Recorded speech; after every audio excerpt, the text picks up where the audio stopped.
This is still skill development in our training, organized by Innovation Lab for Policy, Leadership, and Food Security, PiLAF, University of Ibadan.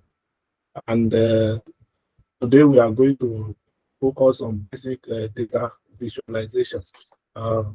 So data visualization is a way of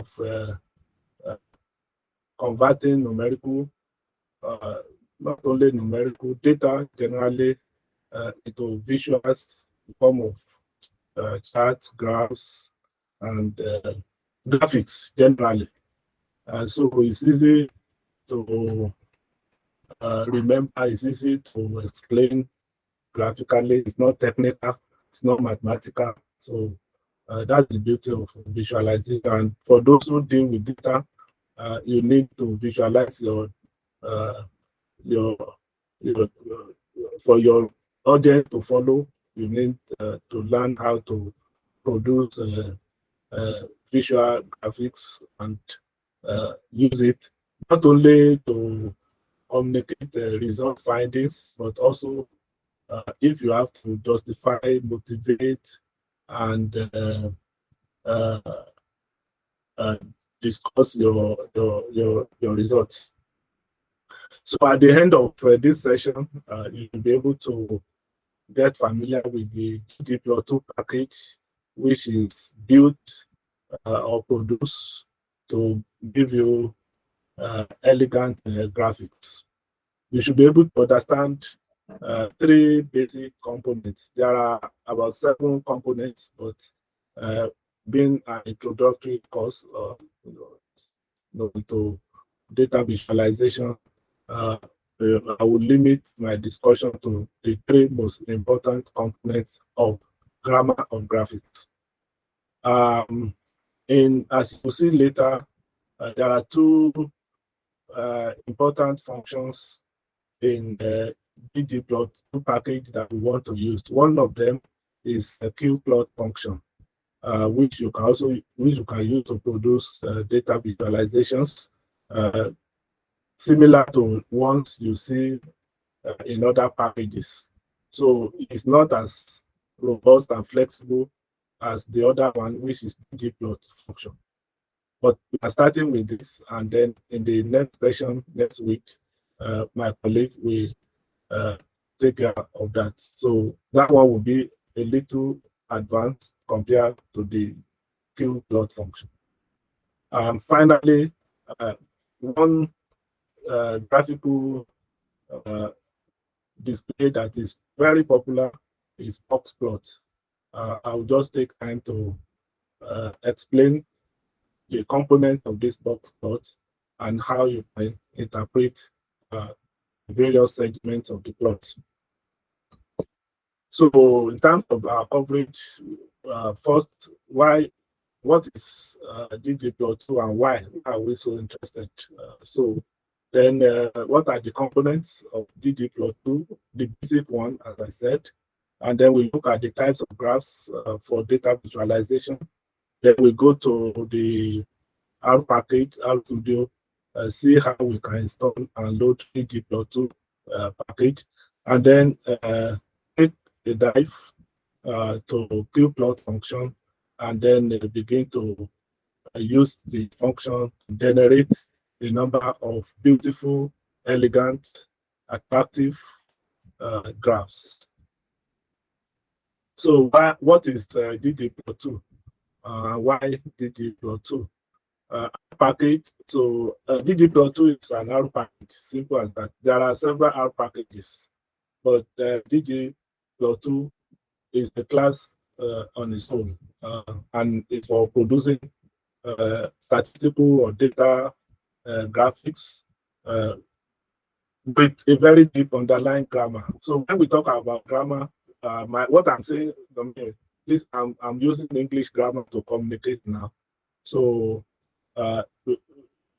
every sentence I make, is made up of part. You can talk of the part of speech or different. So You construct a sentence, you have the verb, you have the noun, you have all of that. The same way in producing graphics, so there is an underlying grammar, and that grammar is called the grammar of graphics.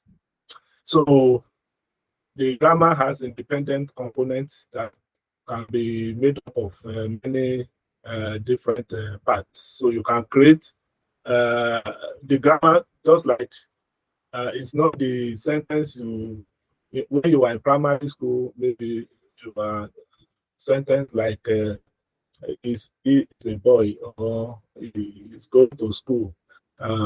So later you grow up to form your own sentence and create a unique sentence on your own. So the same way, the grammar of graphics allows you to be very creative in the way you produce your graph. You can produce a graph that is tailored towards your own peculiar problem and quite different from any graph produced in any other package. So it provides beautiful hassle-free plots, and you can work with it interactively, not one that is static. You just, so you can change color, you can change shape, you can, as you will see in the course of this training. And for those who are publication conscious, ggplot2 allows you to produce publication quality graphics in seconds, and we are going to demonstrate that today. So when we talk about the components, as I said, there are about 7 components, but for this, for our discussion tonight, I'm going to focus on the basic one. So anytime a plot is made, there are 3 basic elements in that plot. So a plot is going to contain data, is also going to contain aesthetics, and is also going to contain geometry. So these are called the principal main components, key components. We will talk about other ones maybe from next week. But what's data? So in ggplot2, I remember in my class with you, I talk about how you can create a data frame in R. So the first and most important component of a plot is data frame. So not matrix, not vector, not this thing, but it has to be data frame. Second is aesthetic, and this is where you define which variable will be on the x-axis, which variable will be on the y-axis. So these variables on the x and y-axis can also be used to control the color, the size, or the shape of points. So, or even the height of bars in the plot. And the third one is the geometry, and this corresponds to the type of graphics you actually want to display. Is it histogram? Is it box plot? Is it line plot? Is it density plot? Or is it dot plot? So we are going to also demonstrate all of that. There are 2 main functions in ggplot2, and I will show you. So the 2 main functions used for creating plots are one, the qplot function, and then the ggplot function.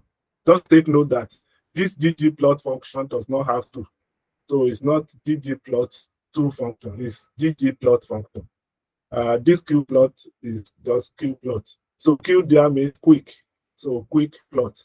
ggplot simply means grammar of graphic plots. So those are the 2 main functions in ggplot2 for creating plots. So as I said, for today, we are going to concentrate on the qplot. One, it is easy to use, as you will see, but it has its limitations. So compared to ggplot function, which is more flexible and robust, for building plots. So ggplot function can allow you to build your graph piece by piece, layer by layer, interactively. There are different types of graphs, and it's always very important. You don't just create graphs, you must know what type of graph you want and what type of data you have. So the type of data you have, we actually suggest the kind of plots that you can create. So there are plots that are meant for one variable. So whether that variable is continuous or discrete. There are plots that are meant for two variables at the same time, whether both variables are continuous or both are discrete, or one is continuous, the other is discrete. So there are different, so we will see some of this today. There are also plots for continuous bivariate distribution. In that case, the two variables will be continuous. For continuous function, for error bar, for maps, for three variables, and so on and so forth. So let us now move to the RStudio. Before we do that, I would like to, we are still coming back to the slide. There are still a few more things to talk about. So, but now let's talk about how do you install and load ggplot. Before we do that, if there are questions, quick one, you can always also use the chat menu to share your to share your questions. So I believe you are following me. Maybe there are no questions at the moment. So the first thing you have to do actually is to set your working directory. I believe by now you all have your folder, which is very important. So this is my own. This is my own working folder on the desktop. Is somebody raising up hand? Okay, nobody.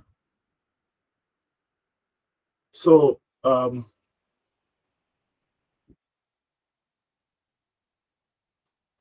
this is my working folder where I have a script file that I want to use now. This is the script file.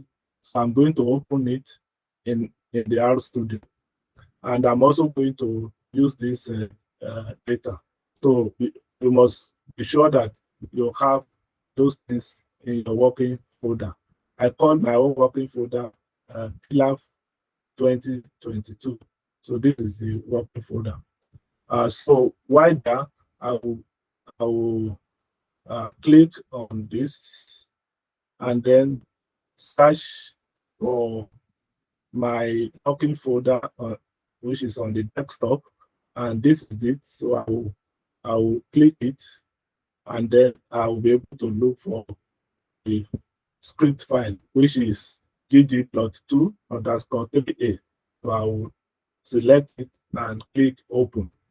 I've already opened it, so there's no need for me to click open again.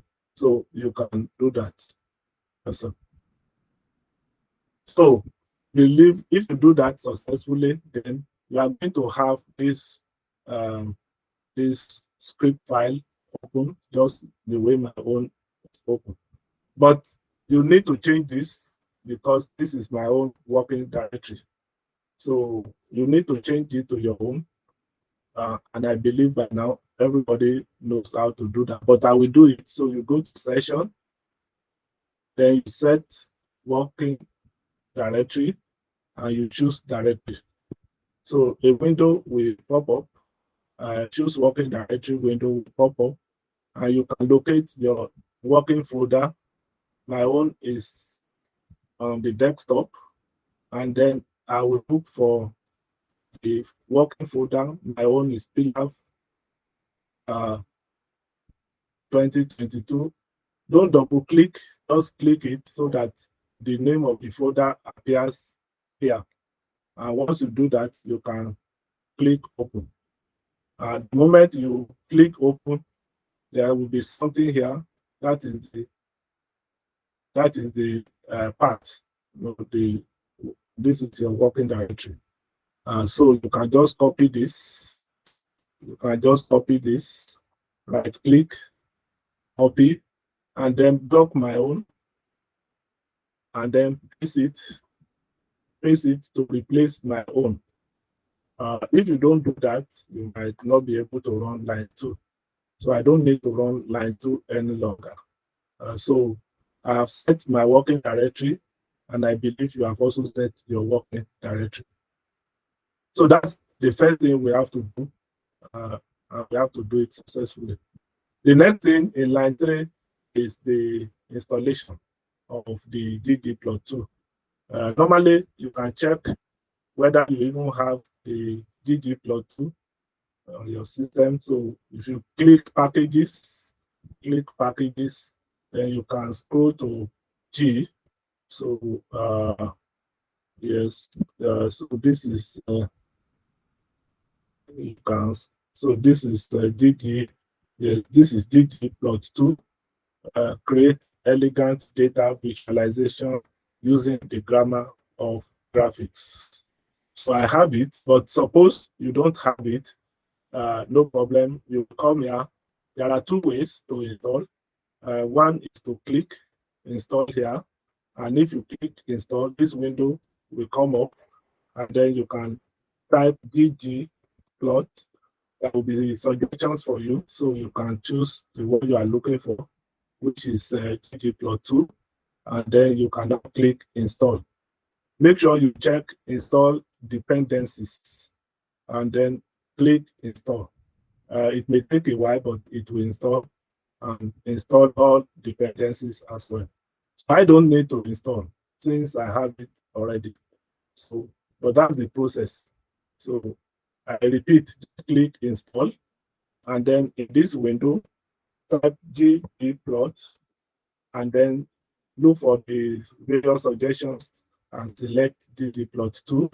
Check the install dependencies, and then click install. So that will take a few moments. You will see the installation process as it goes on.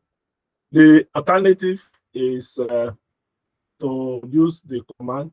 So in line 4, I use the install.packages function. So you can use that. You make sure that the name of the package is in quotes, and then you can simply run that line 4. So it's the same process, come in here and click the install icon. So it will install also. If you have problem, let me know. Then it's not enough for you to install. You can now load any package here that is not checked. If a package here is not checked, it means it is not being used. It's on your system, but it's not loaded. So now let me load the ggplot. So I just run line 6. So it's loading. Once you see the red icon, thank God it has loaded. So once it is loaded, if you come to packages, you will see now that it's been checked. Once it's checked like this, it means the R Studio or R is using that package at the moment. It means R is using that package at the moment. So this is how to install and load ggplot2. Everybody should be able to do that without. It's just the same way other packages that we have been using, the same way they are installed, the same way they are installed and loaded. Now we are making progress. So the next thing is to load our data, and this is the data.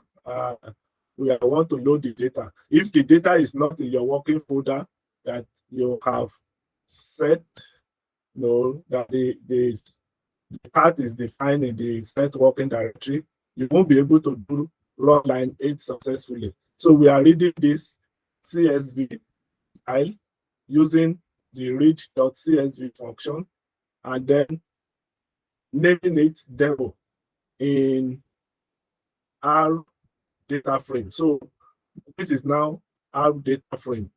So if I run this now, it's going to read the data, and it has read it. We can see from the environment here, we can see the data, which is now called demo, and it has 510 observations. There are 8 variables. If you click this blue icon, it will give you the list of the variables or some idea about data. And then you can say this is age is an integer, marital is a character, income is an integer, education is a character, this is car price, this is car category, this is gender, this is retired. But let's see the data. Let's view the data more closely. So let's view the data. This is the data now.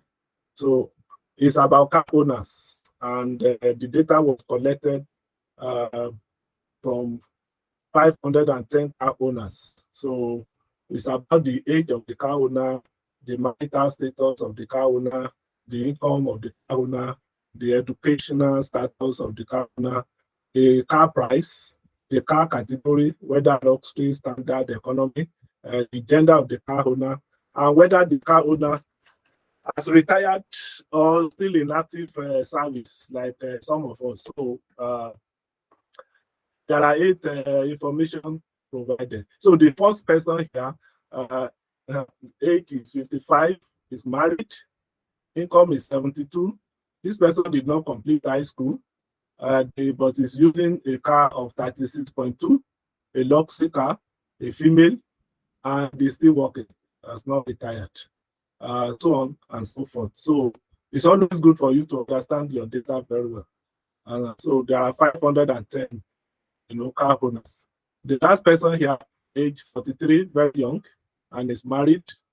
His income is 54, high school degree, completed high school degree, and the income is the car is using a car of 27, and it's a standard car. It's a male, and still working. So that's about the data. I always like to use this function, that is str function, which allows you to see the internal structure of your data. So if I use it, I'm going to see more detail about the data. So it's a data frame, it's not a matrix. And if we are going to plot, we need a data frame. There are 510 observations, there are 8 variables. So these are the variables: age, and it's integer, marital status is character, and so on like that. Car price is a number. So usually we distinguish between integer and number. Integer are those which are just whole numbers, no fraction. But numbers, according to, so they have fractions. So you can see the 8 variables. Remember one thing also is that anytime we want to mention a variable in this data frame, so we will call it demo $age, demo $marital, demo $income, demo educ, and so on and so forth. Is somebody raising up hand again? Abi me for long, sure. I see your hand. Yes, yeah. Yes, sir. Well, thank you. I would like to ask about the class of the data frame. You mentioned some to the integer, character, and number. In the case of when we are having double, I don't seem to understand the difference between double and integer and number. Can you please explain? Yeah, well, I'm not sure that Stata used double. Sorry, that R uses double. But integer, as I said, they are whole numbers, so they are more like counts. So they don't take decimal fraction. But numbers, they take decimal fraction. So, for instance, if I'm counting number of if I'm looking at class attendance will probably be whole number. You know, day one class attendance, it will be a whole number. Day two class attendance, it will be a whole number. There will never be any time they will have a fraction of attendance, not likely. But if I'm dealing with measurement, size, quantity, distance, speed, anything that is measured is going to take decimal fraction. So things like that is considered as a number in R. But there are other. I think this subject was covered much earlier about data types. I would still advise that you take time to watch the first video. You know, we discuss about data types. I hope that helps a bit. Yes, it does. Thank you, sir. Oh, great. So let's now move on to the main thing while we are actually going. And I'm going to start with basic scatter plots. I'm starting with the basic scatter plots. So remember when I in my preamble I said there are two important functions for producing or creating plots in ggplot2. That package that loaded, there are two of them. So one function is the qplot function, and I would like to, if you come to packages and you click ggplot, you will see the documentation. So it tells me documentation for package ggplot2, and this is the version 3.3.6. I'm not sure if this is the latest version, but in this documentation, you are going to see all functions, the functions that are available in ggplot2. But the one we are interested in is the qplot. So the qplot is, we'll see it under q. So this is, sorry. So this is the qplot function. There is also quick plot. But so if you click this, you will see more description about the plot.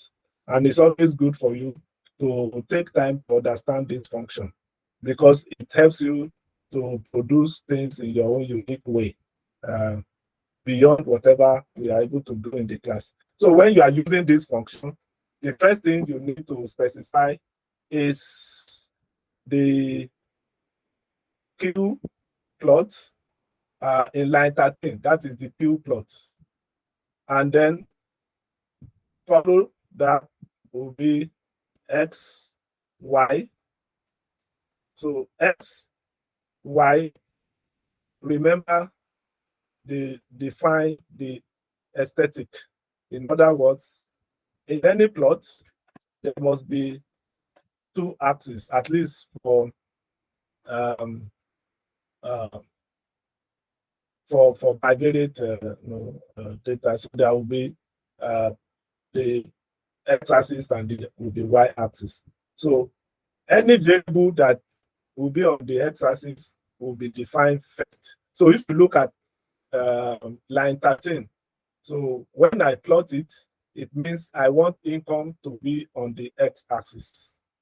So any variable that comes first here will be on the x-axis, and the variable that follows will be on the y-axis. The x-axis is the horizontal axis. The y-axis is the vertical axis. So as simple as this, I can generate a plot. I can generate a plot using qplot. I'm still coming back to this, but with qplot, I can simply define x-axis followed by y-axis. Then I can produce a plot. So once this is a plot, you can always zoom the plot here. So if you zoom this plot, so you will see this is the x-axis, this is the income, and this is the y-axis. This is where you have age. This is where you have age. I will still interpret the plot, but this is looking at how age and income relate. So it's looking at how age and income, and age goes from 60 to about 80 or so here. While income is from something close to 0 to over, in fact, up to 1,000 plus. So this is produce. I also need to let you know that you can save the plot here. You can save. So if I want to save it, I can save it, and it will go to my working folder. If I give it a name now, and I go to my working folder, I will find the the image there. I can choose the width, choose the height. I can also yes, I can check here to view the plot after saving, and then I will save. Apart from that, you can save it as a PDF. You can also copy it to clipboard and paste it in your Word document if you are writing a report. You can remove current plot. If I want, I can remove the current plot, so that place will be empty. So it's been removed. So let me produce it again, so I have it. Now let's go back to the help, the documentation I was showing you the other time. So with just qplot x, y, I'm able to produce. So once I define what is x, what is y, I can produce a scatter plot straight away. Another thing that I can introduce is the geom. This is the geom. So everything here, they are called arguments. The x is an argument, the y is an argument, data is an argument, set is an argument. So everything here, they represent arguments. So I'm now going to use geom. Geom will now indicate what type of graphics I want. So I want a point and also want a line. So I will have the point just the way I had it before, but in addition, there will be a line will be added. So let's have this now. Remember, the income is still going to be on the x-axis, and age will be on the y-axis. So I can run this. So this is now with line. This is now with line. So you can always expand this thing if necessary. So maybe it's much easier now to do some kind of interpretation. So what we notice, look at the income between 0 and let's say between 0, this is 300. So sometimes here will be about 150. So we can see that the majority of the income owners actually earn between 0 and 150 income. They have between 0 and 150 income. And then we can see that within this, well, the income appear to be distributed regardless of the age. Within that 0 and 150, we can see people earning as small as low as below 20, and also people earning as people who are as young as below 20, and people who are as old as over 70, close to over 70. So they still have something close to 0.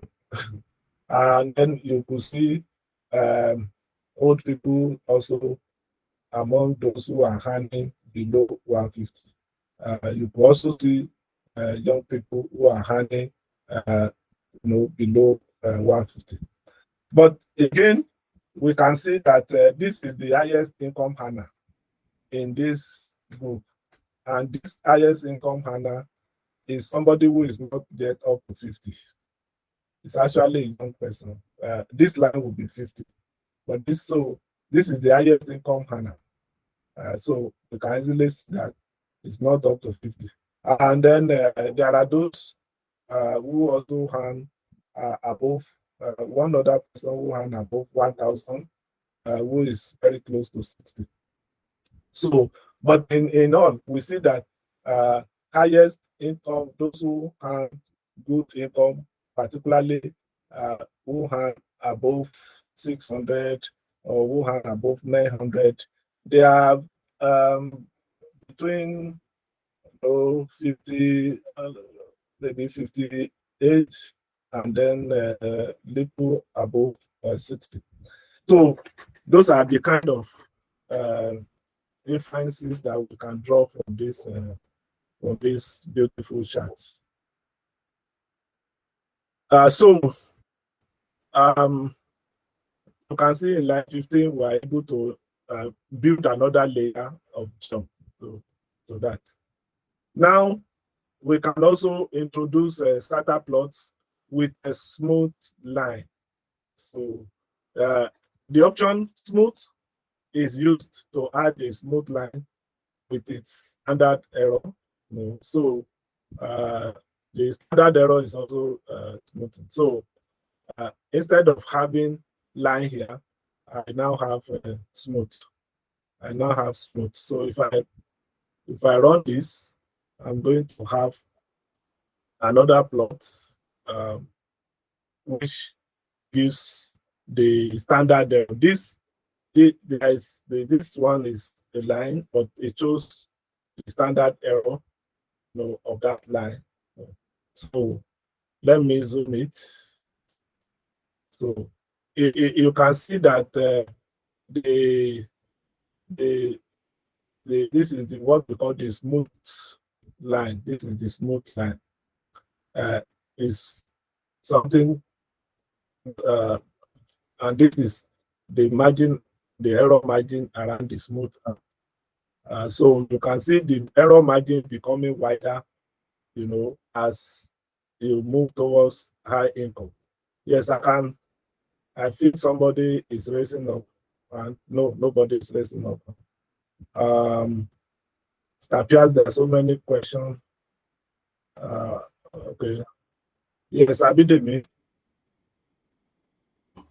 Sir, when you say standard error or error margin, what do you mean? Okay.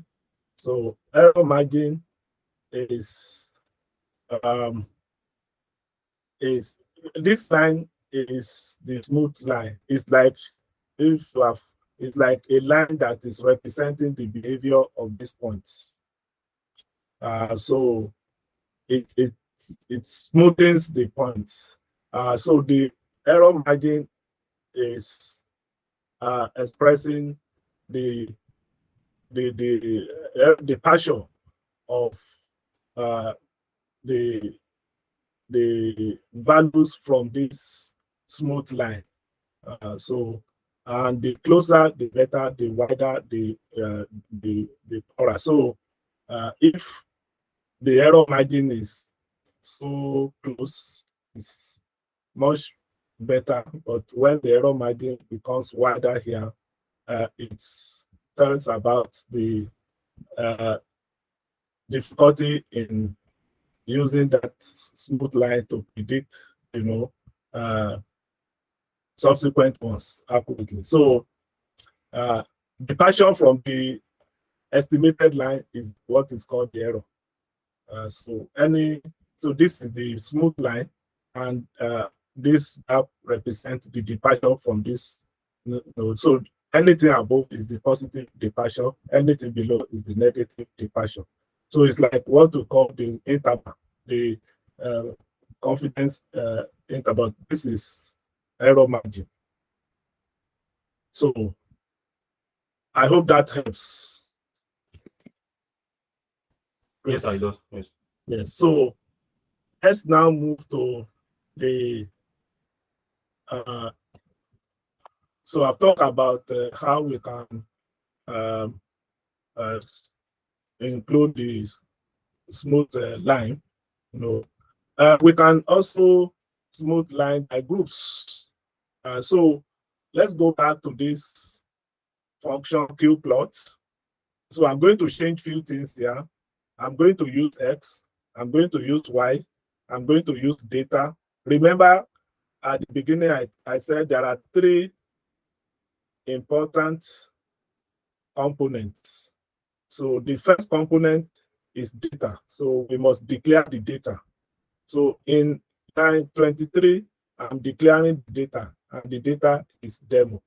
So if I declare the data, I don't need to now use demo $income. I can simply name income without the attachment, no dollar attachment. I can simply name age without the dollar attachment once I define the data frame. So in line 23, I've simply put income, age, and then define the data.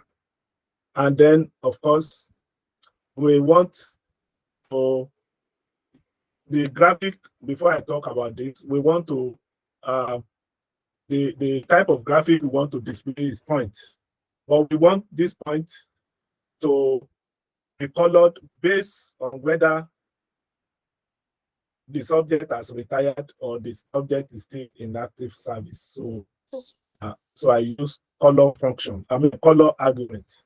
So we can always use color argument if we want to define color. So in line 23, I'm using the qplot function. I define the X, I define the Y, I define the data, I define the group, and the group is retired. Remember, it's either retired, no, or yes. So, and then the graphical display I want is point. So I can run this. So what do you see here? You see that all the ones that are pink here, they are actually the ones who have not retired, who said no to retire. And the ones that are blue, they are the ones who said yes to retire. They are the ones who have retired. So we can see quite easily that those who have retired, they are these blue ones. And they are mostly handling something close to, they have very small amounts. Only maybe this one and close to 150. But most of them and even less than less than 50, or thereabout. And they are mostly about 57 years of age.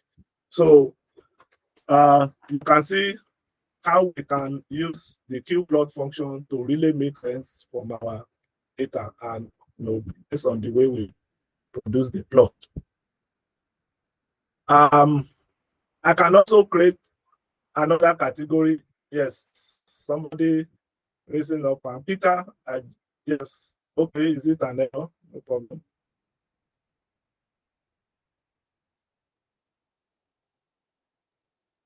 So I'm also going to create another one such that the color will be based on the car category, but I'm still going to create the geometry with the point. And like before, I define the data, I define the y-axis, I define the x-axis. So the color will be this. I have to use factor because car category is character. I think you noticed that before. Car category is character. So I have to change it to factor. So you use the factor function, just the way I use it here. And then can run this. So this is yet another very beautiful plot. So the pink, they are the economy cars. And so which tells you that most of those who own economic cars, they earn very small income. Those who own economic cars, the income is not too, no. This is 150 here. Maybe they are not even, they don't earn up to 50. So they are mostly around zero. Not zero precisely, but very close to zero. Those who own luxury. And then follow that are those who own the blue. The blue is the standard car. I think that's the type of car I have. So I think most of you are here because you have a lot of. So those are luxury. The gray ones, they are luxury. And what we can easily see now is that the luxury car owners, they earn above, they earn more compared to the standard car owners, compared to the economic car owners. And as a matter of fact, the highest income owner here, who is under 50, is actually riding a luxury car. Quite a number of them they ride luxury car. So you can see how data visualization can make sense from help you to make sense from your data. We can change the shape. I can, instead of using color here, I can use car category and then change the shape. So I can now run line 29 and produce a different shape. So this is yet another one. This time, instead of making this demarcation or making the distinction based on color, I've used different shape. Economy is now using star. Luxury is using triangle. Standard is using rectangle. Just by defining shape here. So we can change the color by a continuous numeric variable. So if I now also want to combine income, put income on the x-axis, age on the y-axis, use the demo, but I want car price to be the basis for the coloring. So I can run this. So we will now see, yes, so we can see something like this. I'm sure you have seen this kind of plot before. Again, the ones with very dark color here, the ones with very dark colors, they earn below 25, they earn below 25 income. And the one next to it, not lightly dark, but so those ones they earn below, they earn about 50. And the one which is very light, next they earn below 75. And this light blue ones, they earn above 75. So we can use both numeric and non-numeric variable to change color and to yes, and to create a shape. Now we can change the shape and the size of points. We can, this point maybe it's very small, we can change it and make it big. We can change the size of the shape as well as the points. So we can do that. In line 35, I still have my income as x-axis horizontal. I still have age as y vertical. I still have my data, and then the size now is going to be based on car price. So let's see, which means the bigger the car price, the bigger will be the shape. So these small ones, it means they are less, they are about 25. Next is the next set of big ones. It means they are about 50. And these ones, it means they are above 75. So this is yet another way of visualizing our data. So qplot, as you can see, create quick plots. Before I now move to another thing, we can also produce scatter plots with text. With text, if we want to see text in the plot, we can also do that. So that's what I want to do in line 39. So I still have income on my x-axis, age on y-axis. This is still the data frame demo, but I'm going to now use label function. And label function, I'm going to use retired as the basis for label. And then I want the point as well as the text. So it will tell me every point whether it's no for retired or yes for retired. That's what line 39 will produce. And so easily I can know which point is standing for retired. So most of those, you can see most of the yes, they are here. These are yes, which means they have retired. They're close to 0. And these no, those are the ones that have not retired. They are still working. And they are handling big one. They are handling big one. So before we move to next thing, I think I can allow for some questions now. If yes, Abidemi for long show. Like you are the only sir, one. for line 31. For what? For line 31, where you define the color with car price. Okay. Let me yes, show. Line 30. Okay. 31. Yeah, so yes, I define the color with car price. Yes. Can you run it, sir? Can you run it so that? Okay. Okay, so my question is that the color separation, it's like looks alike to me.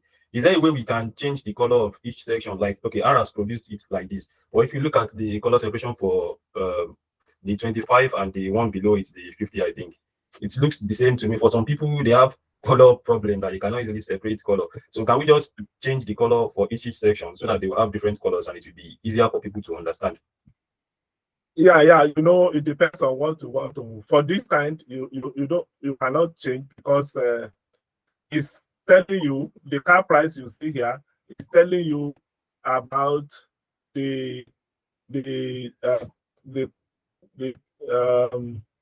how costly. So it's showing dark one to be less costly, you know, and then light one to be expensive ones. So you can't be using red this thing because car price is a continuous variable. It's not a discrete variable.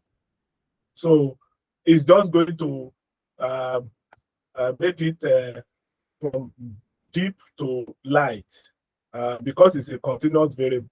If it were to be, I mean, we drew one when the category we are talking about is Yeah, when we talked about retired. yes, when we talk about retired, so it would use different color because it is category is discrete. Yes, it's discrete. Okay, does that help? Yes, sir. Yes, sir. You seem to be the only one in the class. Do I still have students in the class? Yes, we are. Yes, sir. Okay, so I'm happy. Is it that you are able to follow? Are you able to follow this? We are following. Okay. So now we are now going to do a number of other plots. But before I go to this, I promise that we are going back to our slide. I want to talk about yes. After. So I want to talk about box plot.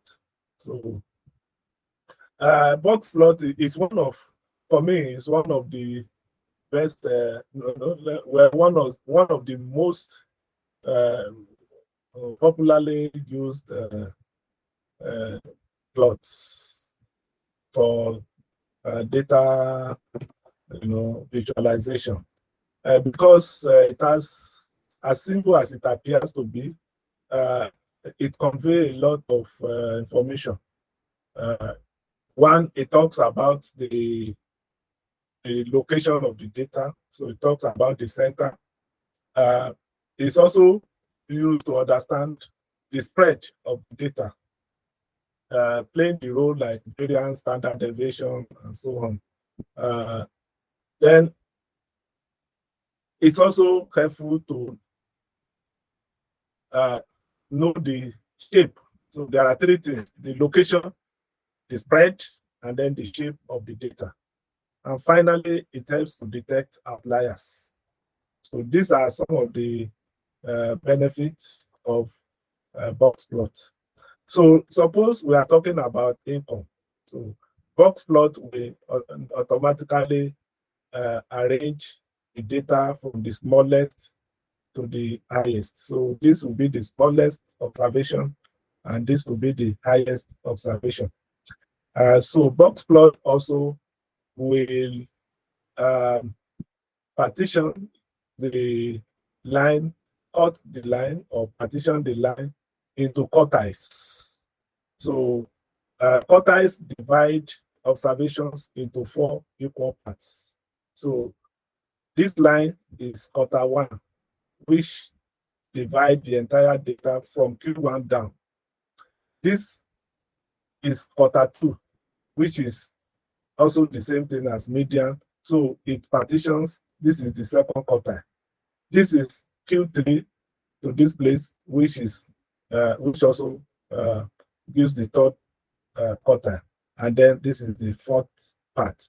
So you have here to the lowest, here to Q1, here to Q2, which is the median, and then from the maximum here to this place as the fourth part. So there will be 3 divisions in the middle: Q1, Q2, which is median, and then Q3. This part that is shaded is what we call interquartile range. Interquartile range. So interquartile range is Q3 minus Q1, and that gives you, so this middle line is the median, and that's where the middle observation lies. So Q3 minus Q1 is called the interquartile range, which is called IQR. So with this IQR, we can actually obtain what we call assumed minimum or expected minimum. This is the actual minimum. So this is the expected minimum. So the expected minimum, that's why that minimum is in quotes. The expected minimum is the Q1 minus 1.5 times the interquartile range. Of course, the system will calculate that, and you will see it. So this line here represents the expected minimum, which is Q1 minus 1.5 times IQR. The expected maximum is Q3, this Q3 plus 1.5 times IQR. So this is expected maximum. Again, because it's expected maximum, this is why it's in quotes. Therefore, anything below expected minimum, anything, any line, any point rather, or any value below the expected minimum is considered to be outliers. Same, any value that is above the expected maximum is considered to be outliers. So this box plot tells about not only the location, and location talks about the median, it talks about the spread. So we can see the spread by measuring the interquartile range. And it talks about the shape, so, and that's what you see. And you will see whether the shape, if sometimes this line will be longer than this line, sometimes this one will be shorter. So it tells you whether the distribution is actually skewed. It has a long tail to the right or a long tail to the left. So from the interquarter, from the box plot, you can know whether the data is skewed or not. And then finally, of course, you can know whether the data has outliers that you need to attend to. So that is very important. Let's now go to, or is anybody raising up hand? Yeah, nobody is raising up hand. That's good. So back to our studio now. We are going to talk about box plots, dot plots. So you should be able to interpret box plots. Then the third one is the violin plot. Is the violin plot. Raouf. Yes, sir. Please, not just to draw it back a bit. When we look at the box plot, Yeah. the median does the height have anything to do with the value of the median? Can With the what? box be longer in terms of the width? Huh? The box. The box. The median is in between. Can we measure the median with the width of the plot box? Do I understand your question? Okay, what I'm saying is that in the middle of the box is the median. Yeah, yes. Okay, can we read the value with that height that the median is so and so? Yeah, you can read the median, of course. Okay. We will read the median, we will read Q1, we will read Q3. No, okay, we can even read the expected minimum. Everything here we can read. Okay, sir. Okay, noted, sir. Yes. Okay. So anytime we will want to draw box plot, the geom argument will be box plot in quote. Anytime we want dot plot, the geom argument will be dot plot. And anytime we want violin, the geom argument will be violin. But if you are drawing the dot plot, it's always, you have to supplement the argument with stack dir, this argument, and bin axis to be y. You will see that, and then in the case of violin, you have to the argument trim, you have to set it to be false. You will also see that. So let's start with the box plot. The box plot. So the geom, that's the geometry, is set to be box plot. I still have, so in this discussion, I'm still using the qplot function, and then the variable that will be on the x-axis will be education. Mind you, education is categorical, remember? So education will be on the x-axis, and then car price is what we want to plot for each education level. So the data is demo and the geom. So there will be as many box plots as the level of education that we have. So we can run this. So this is it. So it tells you for college degree, this is the distribution. And you can see this is the expected maximum here. There is no outlier. This is expected minimum, which is somewhere around here, and there is no outlier. But here, in the case of those who did not complete high school, there are those who buy cars whose car price or the cost of their cars are considered to be outliers. They are possibly living above their means. Well, that is difficult to confirm, right? So so we have outliers here. In other words, there are these points. There are points that are above the expected maximum. This is the only point that is above the expected maximum for high school degree, and there's no outlier. There's no, and we have outliers also in those who have some college degrees. As far as the center, the median is concerned, you can see those who have college degree, on average, they earn more than those who did not complete high school. They hand more than those who have high school degree. And I think they also hand or very close to those who have postgraduate degree. And so we can see those who on average hand less, they are the people who have just some college degree. In other words, they didn't complete school. They didn't complete school. But interestingly, those who didn't complete college, maybe drop out, they happen to earn the highest, they own the best of car, the most expensive car. That's the irony of it.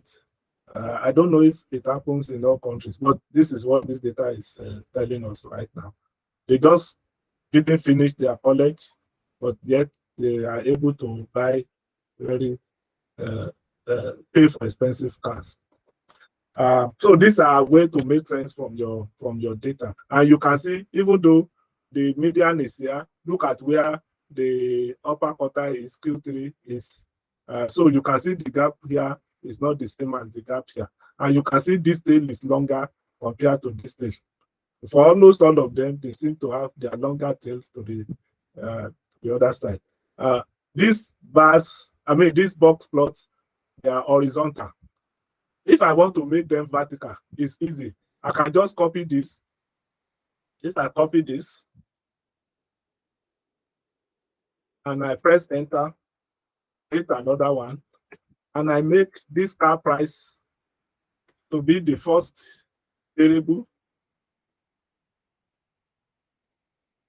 which means that's the variable that I want to see on the x-axis. And then I want education to be on the y-axis.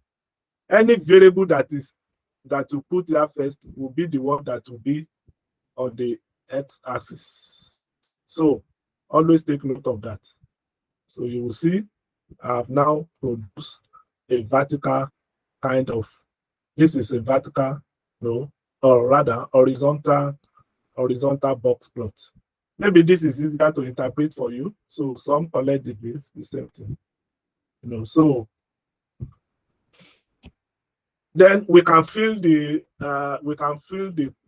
something with color. So I can fill with color by simply using the fill argument, fill education with color. So I fill fill with color. So now this looks more interesting and beautiful. So I fill the box plot with color, and then you see the legend for the colors. Now let's talk about dot plots. So I only need to use the argument geom and make it a dot plot. Is anybody raising up hand there? Yes, Raouf Abidemi. Quickly, our time is running fast. Abidemi. Yes, sir. About the box plot, how do we define the skewness? Do we say skew to the right, skew to the left also? Yeah, it depends on where you have the longer tail. It depends on where you have the longer tail. Look at this one, for instance. Maybe it's easy to see here in this one now. So the longer tail is to the right here, right? The longer tail is to the right here. So if it's longer, if the longer tail is to the right, then it's skewed to the right. Skewed to the right. Okay. Which means it's positively skewed. So all of them are positively skewed. Okay. Okay, sir. Yes. Thank you, sir. Okay, sir. Raouf, yes, sir. Yes. Yes, sir. My own question is, using the fill argument, can we decide the particular color we want it to be, or it is just it's a default that is going to fill the color by itself?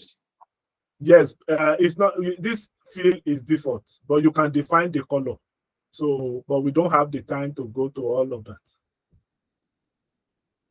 Is that clear? It's clear, sir. Okay. So you can take your time to learn more about how you can select your color. In fact, if you look at the argument, you have so much to learn there about color, and I believe you will still learn about color in in the next class.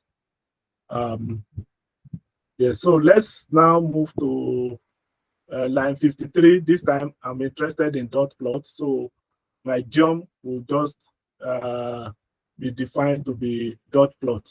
And remember, this is important to complement this with those arguments. So I run this.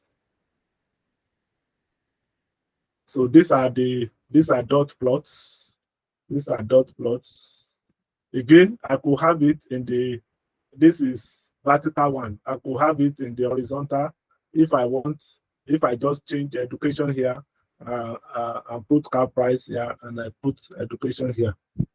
If I now want to fill color by education, then I can run line 55, fill, I use the fill, and I also use the color for education. So color for education, I also use the fill for education.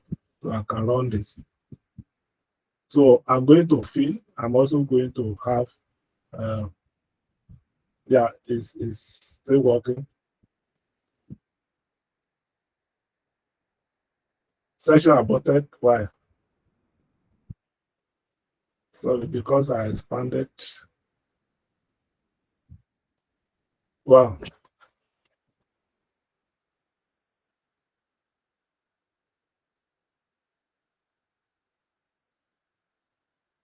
Sorry.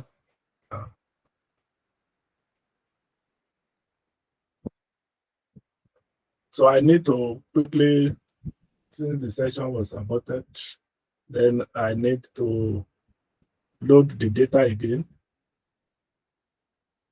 And then we are good to go. So let's go to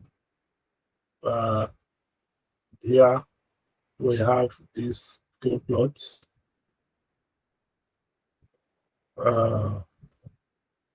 Okay, I've not loaded the package. So the package is loaded now. I think we are, yes, we are here, line 55. So I run that. So this is the plot now with color. I fill with color. So for education, and also so I have the color.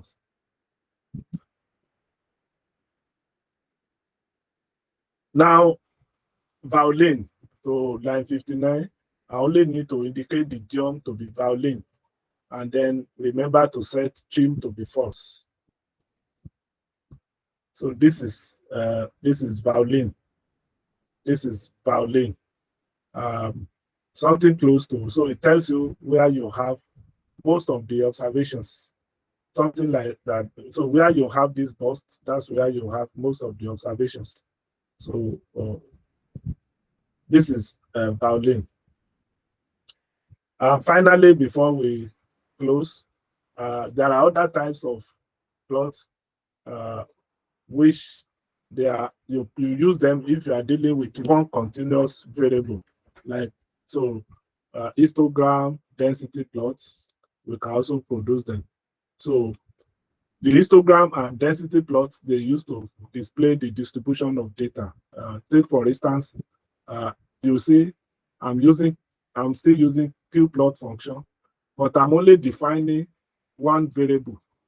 So if I'm plotting histogram, I only need to define one variable. And then this is the data, and this the geom is, even if I don't put this argument, it will still draw histogram, as long as I have only one variable here.